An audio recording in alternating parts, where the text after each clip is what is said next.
बिस्मिल्लाहिर्रहमानिर्रहीम। अस्सलाम वालेकुम नाज़रीन, मैं हूँ साकिब बशीर। मेरे साथ आज मौजूद हैं सिद्दीक जान साहब। हम बात करेंगे अज़हर मशवानी के दो भाइयों की बाजियाबी के लिए आज इस्लामाबाद हाई कोर्ट में दरख्वास्त पर समाअत थी। जस्टिस मियां गुल हसन औरंगज़ेब ने यह समाअत की। आज की समाअत के दौरान क्या हुआ है और क्या ये दोनों भाई बाजियाब होकर वापस आ जाएंगे?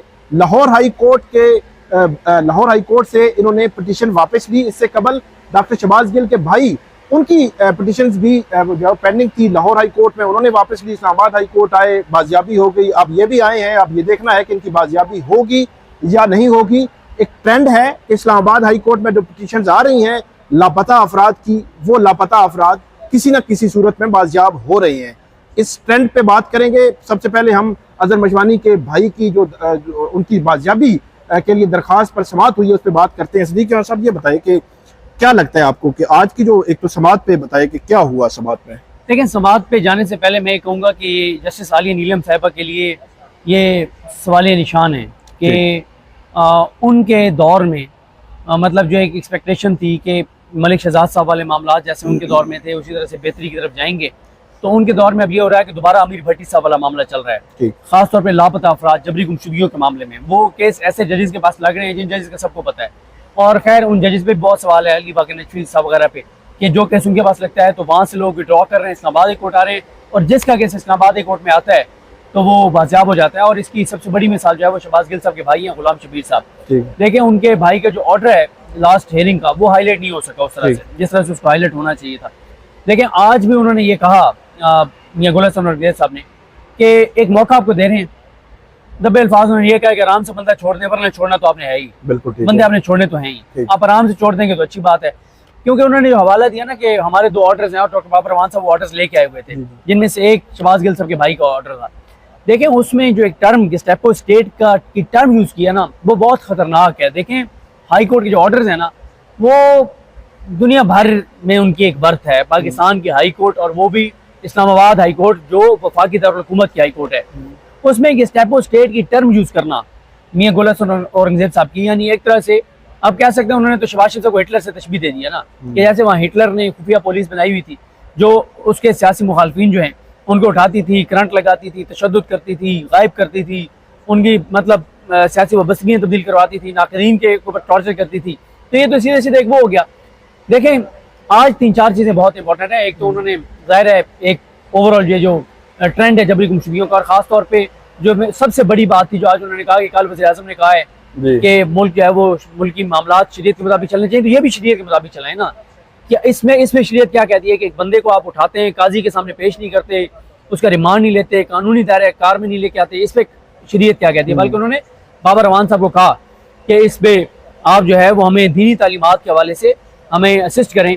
मुझे वो याद आ गया जो काजी साहब ने हाफिज साहब को बुला लिया था, हाफिज अल्फाज साहब को। हाँ, उन्होंने वो, आप भी मौजूद थे कोर्ट रूम में, जब काजी साहब ने पूछा हाफिज है, हाफिज साहब आ गए जी, वो फलां आयत पढ़े, सूरत फलां की फलां नंबर आए, तो उन्होंने कहा ऐसा नहीं पढ़ सकता सर, ठीक है मोबाइल लेके आऊंगा, मोबाइल लेके आए, वो कुरान की आयत पढ़ी, और फिर काजी साहब ने हाफिज साहब के जिम्मे लगाया कि हाफिज साहब ये जो झूठ बोला जाता है इस पे जरा पुरानी आयात लेके आए और जिस तरह से तज़हीक की जाती है और ये वो। फिर हाफिज साहब वो सारा काम करके लाए थे और सारी चीज़ें। बल्कि हाफिज साहब ने क्या लाना था, कुछ हुफ़ाज से किसी हाफिज से मिले, फिर फैसल बॉर्डर साहब, और उस हाफिज साहब की बातें असर कर गई फैसल बॉर्डर साहब पे, और फिर उन्होंने सुप्रीम कोर्ट से माफ़ी मांग ली।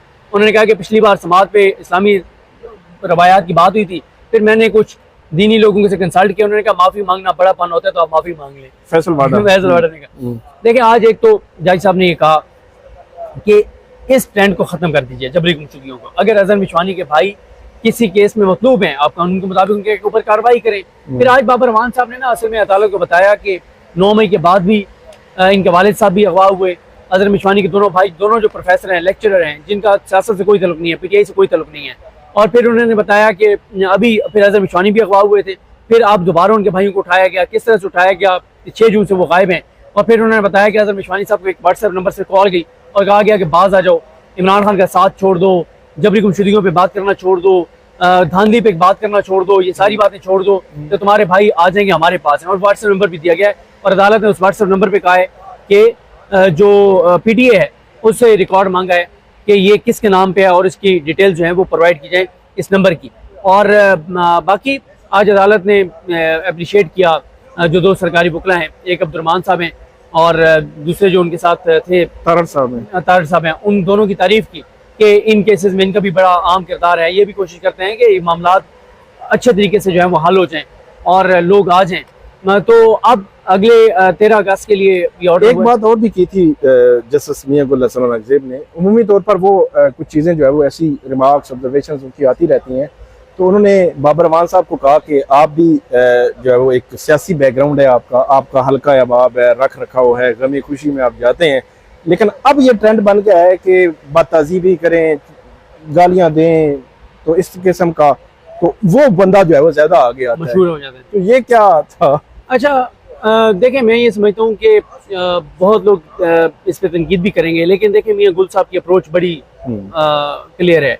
आप देखें ना कि सनम जावेद के मामले में उन्होंने इतना तारीखी फैसला दिया कि सनम जावेद को आप इस्लामाबाद से नहीं ले जा सकते, और फिर वफाक को सरेंडर करना पड़ा। बिल्कुल। लेकिन उन्होंने एक बात और भी की थी कि मैंने सोशल मीडिया पे मेरे सामने कुछ चीजें आई हैं, वो जबान है वो बहुत नामुनासिब है, उसको कैसे, उन्होंने बड़ी बरहमी का इज़हार किया।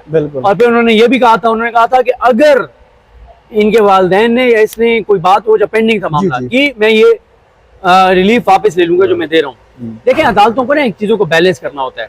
अदालतें ये भी नहीं एक मैसेज देना चाहती इदारों को कि अगर कोई आपके ऊपर बहुत ज्यादा तनकीद कर रहा है या बहुत ज्यादा आपके खिलाफ एग्रेसिव जा रहा है, तो हम उसको ये रिलीफ दे रहे हैं ताकि और ज्यादा वहाँ पे अटैक करे। तो अदालतें थोड़ा सा बैलेंस भी करती हैं और ये जरूरी है। जैसे आप इमरान खान साहब और बुशरा बीबी के केस में गुज़िश्ता समाअत पे जब इंसाफ हुसैन पंजोता साहब पेश हुए थे, तो और शिबली फराज साहब, खालिद यूसुफ चौधरी, तो मियां गुल साहब ने कहा था कि हमें ये बताया गया कि इमरान खान और बुशरा बीबी कह रहे हैं कि हम किसी सूरत नैब के सामने शामिल तफ्तीश नहीं होंगे। अगर ये दुरुस्त हुआ हम फौरन आपके जो पिटीशन मुस्तरद कर देंगे। जाहिर है अदालतों ने एक दिखाना होता है कि बिल्कुल ही अदालतें जो है वो एक ऐसा नहीं है कि बिल्कुल एक उसके ऊपर चल पड़ी है। तो उन्होंने यही कहा, उन्होंने कहा कि गालम गलोच भी होती है, गलत जबान भी होती है, बद जबानी भी होती है, बद तहजीबी भी होती है। तो बाबर रमान साहब ने कहा कि पहली बात तो यह है कि मामला यहाँ पे कोई अदालत के सामने है नहीं। दूसरी बात यह है कि ये इनके भाई के सोशल मीडिया पे भी नहीं है, कोई उनकी पोस्ट ऐसी नहीं है। ये बताया उन्होंने कि पॉलिटिकली सियासी कोई उनका ताल्लुक नहीं है। और तीसरी बात उन्होंने कहा कि अगर मिशवानी की गालियां मुझे दिखा दें मैं केस विड्रॉ कर लूंगा। तो ये बात भी यानी उन्होंने कही। अब 13 अगस्त के लिए ऑर्डर किया अदालत ने कि 13 अगस्त को उनको बाज़ियाब करवा के पेश किया जाए। और अदालत ने एक और बात किया है कि अगर 13 को वो ना आए, 13 को हम मुख्तलिफ ऑर्डर करेंगे, उसके बाद हम अटॉर्नी जनरल को बुलाएंगे। और देखें एक और जो बड़ी इंपॉर्टेंट बात थी पिछले जो ऑर्डर है उनका, शहबाज गिल साहब के भाई का, उसमें एक तो गेस्टापो स्टेट तो उन्होंने लिखा ही, दूसरा उन्होंने कहा था कि इस जबरी गुमशुदगी के जिम्मेदार वज़ीर आज़म और काबीना है। बिल्कुल कैटेगरी का लिखा है। और मैं आपको ये भी बता दूं कि जब अदालत ने ये रिमार्क्स दिए और चीज़ें हुई गुज़िश्ता समाअत पर, और मैं तो उस दिन नहीं था, मैं उस दिन उधर लाहौर था, मज़ाहिर अली अकबर नकवी साहब के घर प्रोग्राम था, तो हम इनवाइटेड थे, तो हम उधर चले गए। लेकिन यहाँ पे जब रिमार्क्स आए ना, जब उन्होंने कहा कि आज मैं आपको डिग्री दिखा देता हूँ, मेरी डिग्री असल है और मेरी एसेट्स की तफसीलात वो भी ले लें, और बड़े सख्त उन रिमार्क्स दिए। तो जैसे ही उनका ऑर्डर आया, अभी शहबाज गिल साहब की फैमिली के वकला गुजरांवाला पहुंचे थे कि उनको कॉल चली गई अदालत से कि अदालत में आके और जज साहब के चैम्बर में आके और सरकारी वकला ने अब इन्फॉर्म किया है कि शहबाज गिल के भाई जो हैं वो रिहा हो गए हैं। तो आप बताएं कि क्या वाकई वो घर पहुंच गए हैं? उन्होंने फैमिली से रब्ता किया तो फैमिली ने बताया कि वीडियो कॉल पे जो है वो बात कराई गई है, और गुलाम शबीर साहब ने कहा कि जी मैं रिहा हो गया और मैं घर आ रहा हूँ। तो फिर अदालत ने कहा कि आपकी स्टेटमेंट क्या है कि बंदा आ गया या नहीं आ गया? उन्होंने कहा वीडियो कॉल पे बात कराई है, आप पता नहीं क्या नंबर है, किसका नंबर है, आता है नहीं आता, हम नहीं ये कह सकते कि आ गया। और उसके बाद फिर वो पहुंच गए 7 साढ़े 7 बजे, 4 बजे ऑर्डर हुआ, 7 साढ़े 7 वो पहुंच गए। तो देखें मसला ये है, इदारों को भी ये बात समझनी चाहिए। यकीन करें मैं आपको बताऊं, जिस दिन इदारों ने कानून के मुताबिक केस बनाने शुरू कर दिए ना, तो लोगों के लिए मुश्किलात शुरू हो जाएंगी। यानी आप अगर किसी के ऊपर है, आप इतना जबरदस्त केस बनाएं और ओपन बताएंगे यार ये बंदा ये कर रहा है, कौन सी अदालत उसे रिलीफ देगी?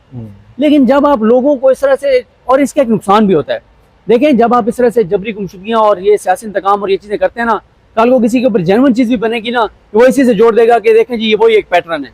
तो ये चीज गलत होती है।